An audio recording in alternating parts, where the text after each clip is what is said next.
Hey everybody, Cameron Zavara here. I am in Seattle, Washington. Today, we're checking out the Space Needle.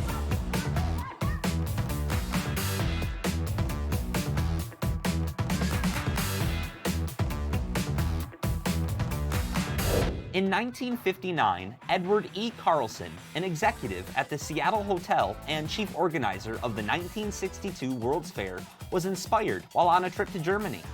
During his travels, he saw a broadcast tower that had a restaurant and was inspired to make this sketch on a napkin. He called it the Space Needle.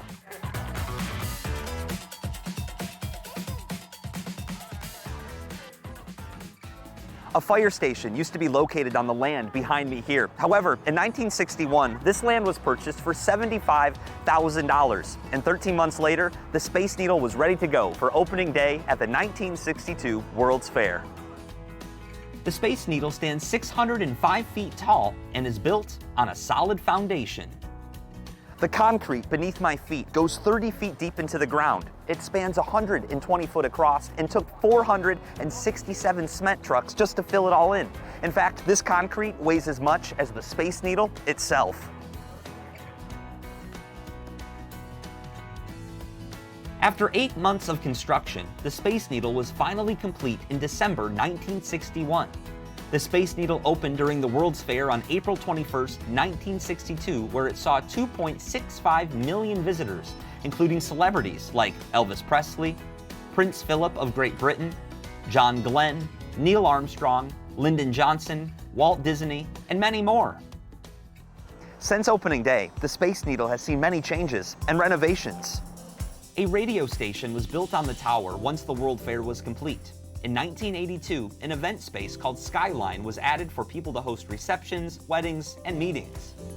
In 1999, the Space Needle was named a historical landmark by the city of Seattle. In the year 2000, it went under a $20 million renovation, and in 2017, it went under another renovation called the Century Project. The Century Project revealed the tower's internal structure and improved views of the city with its multi-level glass viewing outlooks.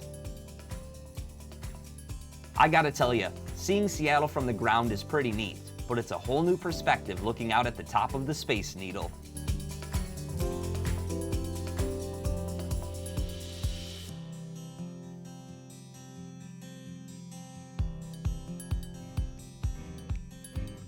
You know, everyone can use a brain break where you take a step away and look at the world from a different point of view. Much like Edward C. Carlson, I hope you too find some inspiration. And who knows, you might come up with your next big invention.